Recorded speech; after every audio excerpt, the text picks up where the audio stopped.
Few months later, everything began to change. It didn't start dramatically. No warning, no clear sign that something was wrong. Just more things Kate could have ignored if she wanted to. Fatigue. The kind that sleep didn't fix. At first, she blamed work. It made sense. Long days, constant movement, client meetings, pressure. She told herself, "You're just tired." But tired didn't feel like this. Then came the headaches. Dull at first, then sharper, lingering longer than they should. She still pushed through because that was who she had become. Someone who didn't slow down just because her body was uncomfortable. Until one morning, she couldn't get out of bed. Not because she didn't want to. Her body just refused. That was when Veronica insisted, "Let's go to the hospital." The first diagnosis was easy. Malaria. It almost felt like relief. Something common, something explainable. They gave her medication. She took them, waited. Nothing changed. If anything, she felt worse. Back to the hospital. More tests, different doctor this time, different tone. It might be typhoid. More medication, more waiting. Still nothing. The weakness deepened. Her body began to feel heavy in a way that didn't make sense. Even sitting up became work. Days turned into weeks, and the answers kept changing. Malaria, infection, stress. It will pass. But it didn't pass. At some point, the hospital visit started feeling like a routine that led nowhere. Same bed, same tired reassurances. Just give it time. Time was exactly what she didn't have, because her life outside that sickness was not waiting for her. At work, her absence started stretching. At first, they checked on her. Calls, messages. "Hope you're better now. Take your time." But work doesn't pause for sympathy. Targets still needed to be met. Clients still needed attention. And eventually, someone else stepped in. Kate didn't hear it directly. No one called to say, "You've been replaced." It just happened. Her access reduced. Her responsibilities shifted away from her. Then, silence. That was how she lost the job. Not with a conversation, but with absence. And that part broke something deeper than the sickness itself.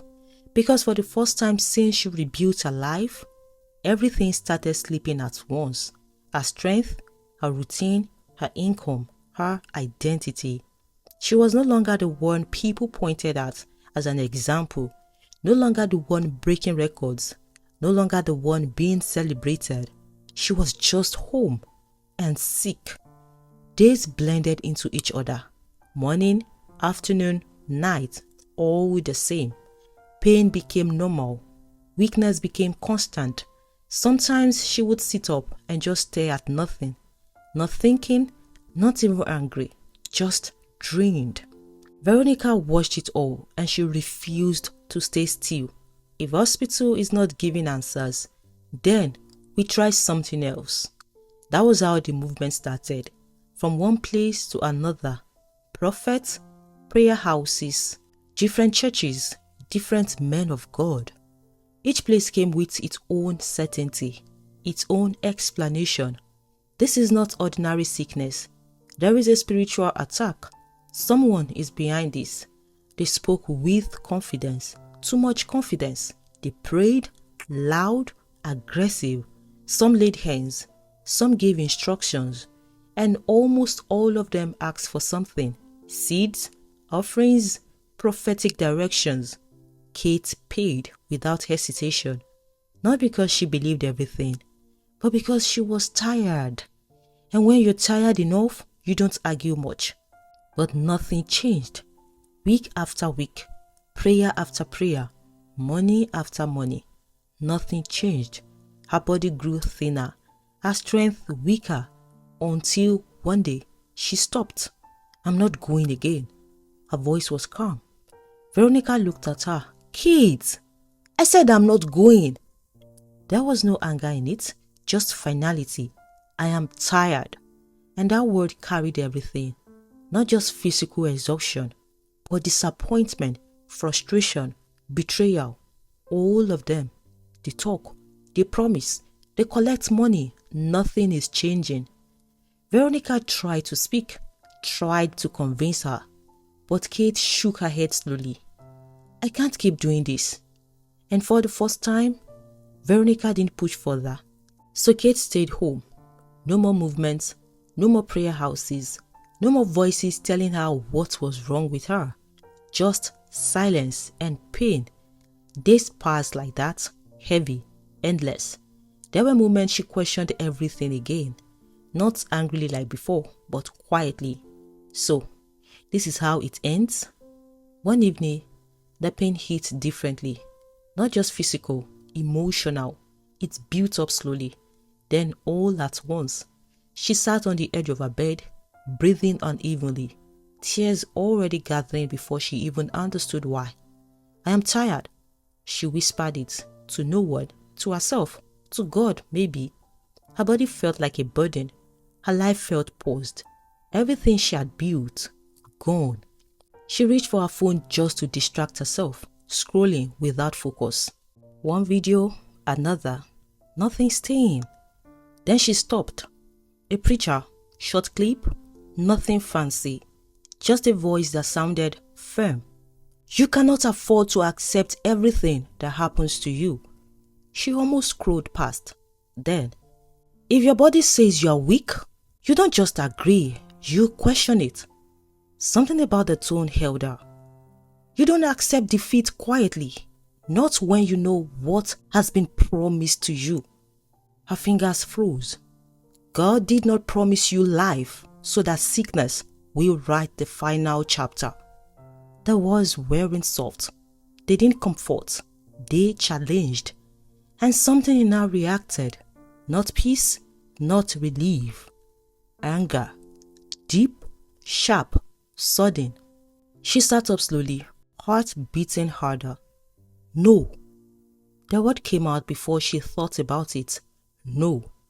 It wasn't directed at the video, but at the sickness, at everything that had been happening. Something shifted. She dropped the phone, slid off the bed, knees hitting the floor with more force than she intended. And for the first time since everything started, Kate prayed like someone fighting. Lord, have mercy on me. Her voice broke immediately. Have mercy on me. Tears came fast, uncontrolled. You are the God of mercy. She struggled to breathe properly. You said you will have mercy on who you will have mercy. Then, please, look at me. Her voice cracked completely. Look at me, Lord. She bent forward, shaking. Among those people, don't pass me. Have compassion on me. She didn't care how long she stayed there. Minutes lost meaning. She kept repeating it again and again and again. Show me mercy. Her strength started fading, but she didn't stop. Show me mercy. Until her voice reduced to whispers, then to broken sounds. And at some point, without even realizing it, she fell asleep on the floor. That night, she dreamed. It wasn't clear, not fully, but she saw a woman, close, too close. There was something about her presence that felt wrong, oppressive. The woman was doing something to her, but she couldn't understand what. She tried to see her face, tried to focus, but it stayed blurred. Then she woke up, breathing hard, heart racing. She sat up slowly, trying to piece it together, but it slipped, like something she wasn't allowed to fully remember. Still, she didn't ignore it. That day, she prayed again. Weak body, heavy head, but something inside her had woken up. She prayed through the pain. The next night, it came again, the same dream, but this time, the face was almost clear, familiar, too familiar. And just as it was about to settle, she woke up. Her heart pounding, her breath uneven, and the only thing left in her mind was a question she couldn't answer. Who was that? But one thing was certain now. She wasn't going back to silence. Not this time. Not after everything. Whatever this was, she was going to confront it, even if it broke her completely. By the third day, Kate wasn't praying like someone hoping anymore. She was praying like someone who had nothing left to lose. Her body was still weak. Every movement felt like effort. But something inside her had refused to go quiet again. Have mercy on me, she kept repeating it. Not because she didn't have other words, but because that was the only thing that still made sense. That morning, she didn't even try to stand up. She stayed on the floor beside her bed, one hand resting against the mattress for support, her voice low but steady. Don't leave me like this, Lord. Her throat was dry, her chest tight. I know I have been angry before. I know I walked away. But don't leave me like this, dear Lord. She prayed until her head began to ache again. But she didn't stop. At some point, she lay down, not intentionally. Her body just gave in. And then she slept. The dream came again. But this time, it didn't hide. The woman was there, closer than before, clearer. Kate stood in the dream, watching, her heart already reacting before her mind could catch up. The woman turned slowly, and this time, there was no blow, no confusion. It was Veronica. Kate felt it instantly. Not shock first, recognition. Because something about the dream didn't feel new. It felt like something her body already knew, but her mind had refused to accept.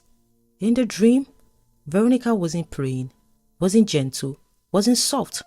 Her face was hard, focused. She was doing something with her hands, mixing something, deliberate, careful. Kate tried to move, tried to speak, but she couldn't. She just stood there, watching, frozen. Then Veronica looked up, straight at her. And for a moment, their eyes met. There was no kindness there, none. Kate woke up with a sharp breath. Her heart was pounding so hard it hurt. Her body felt cold. No, the word slipped out immediately. She sat up slowly, shaking her head. No, that's not possible. She tried to push it away, force it out, explain it. It's just a dream. It doesn't mean anything. But the clarity of it refused to fade. And the worst part, it didn't feel strange. It felt accurate. She pressed her hands against her face, trying to steady herself. No. But this time, the words sounded weaker. She didn't pray immediately after waking. She just sat there, conflicted, disturbed. Then slowly, she stood up. She didn't even know why. She wasn't planning to go anywhere. Her body was still weak, but something inside her pushed. Not forceful, just persistent. Go to the kitchen. She paused, frowned slightly. No. She turned back towards her bed, but the feeling didn't leave. Go. It didn't make sense. She was tired. She had no reason to go there. And yet, her legs moved, slowly, carefully, one step at a time. She held the wall for support, her breathing uneven. Halfway there, she almost stopped. This is stupid, she whispered, but something in her refused to turn back. By the time she got to the kitchen entrance, she was already exhausted. Then, she saw her, Veronica, standing by the counter, back turned. There was a plate on the table, Kate's plate. Veronica's hand moved slightly, quick, subtle. She poured something into the food. Kate froze. Everything inside her went still. Her first instinct was to deny what she just saw. Maybe it's seasoning. Maybe it's normal. Maybe. Then Veronica turned and their eyes met. For a split second, nobody spoke. But something passed between them. Recognition, exposure. Veronica's face changed. Not confusion, not surprise. Fear, raw, unfiltered. Kate didn't move, didn't shout, didn't react immediately. She just looked at her. Then slowly, wait. Her voice came out low, dry. Veronica's hand trembled slightly. What did you just put in my food? Silence. Too long, too heavy. Kate took a step forward, her legs weak but steady enough. I asked you something. Veronica swallowed hard. It's nothing. Don't lie. The words came sharper this time. Kate's chest rose and fell unevenly. I saw you. Another silence. This one broke something. Veronica's shoulders dropped slightly. And just like that, the strength she had been holding on to disappeared. I didn't mean for it to get this bad. Kate blinked. What? I just wanted to slow things down. The words didn't land immediately. Kate stared at her, trying to process. What are you saying? Veronica shook her head slowly, tears already forming. You were moving too fast. Kate's face hardened. What does that even mean? You don't understand. Then explain it. Veronica stepped back slightly, like she couldn't hold the weight of it anymore. When you started growing, when everything began working for you, I thought it was good at first. Her voice shook, but it didn't stop. Kate felt her chest tightened. You kept going higher, faster, and She stopped. I started feeling left behind. Kate didn't speak. I introduced you back to church. I was the one that helped you find your way again, and suddenly your life just... She gestured vaguely. Everything opened for you. There it was, ugly, raw. I didn't understand it. Veronica whispered. Why you, and not me? Kate's hands slowly clenched. So, you decided to, what? Destroy me? I didn't want to destroy you. Then what is this? Her voice echoed in the small kitchen. Veronica broke. I just wanted to slow you down. Silence crashed between them. Kate stared at her, like she was looking at a stranger. I started adding it little by little. Her voice dropped. So it wouldn't be obvious. Kate's stomach turned. For months, that was it. Everything clicked at once. The sickness, the confusion, the failed treatments, all of it. Kate stepped back, like the space between them suddenly mattered. For months, she repeated it quietly. Veronica nodded weakly. I didn't think it would get this bad. But it had. And now, there was no hiding it. I am sorry. The apology came out broken, desperate. I'm so sorry, Kate. I didn't mean it. Stop. Kate raised her hand slightly. Her eyes were filled, but not with tears, not yet. Just stop. Silence settled again. This time, final. Kate looked at the plate, then back at Veronica. Everything inside her felt empty. Not anger, not even pain, just emptiness. The kind that comes when something you trusted completely collapses in front of you. You prayed for me? Her voice was quiet now. Veronica didn't respond. You called my name. You asked God to heal me. Still nothing. And you were the one doing this to me. That was the part that broke her. Not the sickness, not the job loss. This. Veronica dropped on her knees, crying openly now. I was wrong. I know. It's the devil. It's the spirit of jealousy and envy. But the words didn't land, because something had already shifted permanently. Kate turned slowly and walked away. She didn't keep quiet about what she saw in the kitchen. That same evening, she told her father everything, calm, direct, without twisting a single detail. At first, he resisted it, not out of ignorance, but because accepting it meant admitting he had brought danger into his own home. But when Veronica broke down and confessed again in his presence, he had no choice. Something in him shifted instantly. He didn't shout, he didn't argue. He just made a decision. Veronica had to leave. That night, no delay, no negotiation. Her cries filled the house, but it didn't move him. Within hours, she packed what she could and walked out. Kate didn't feel relief the way she expected, just distance. Her father tried to bridge it, but guilt sat between them. She forgave Veronica in time, but forgiveness didn't bring her back, and it didn't fix what was already broken. Some betrayers don't fade. They simply redraw the lines forever. Healing didn't happen instantly for Kate, not for her body, not for her mind. The food stopped, that alone changed something. Within days, her body began to respond, slowly, then steadily. Strength returned in fragments. Appetite came back. The constant heaviness started lifting. Doctors didn't suddenly have answers, but it didn't matter anymore because the source had been removed. But physical healing was the easier part. Trust was not. Though she forgave her, not out of emotion, but out of decision, because she knew holding on to it would destroy her too.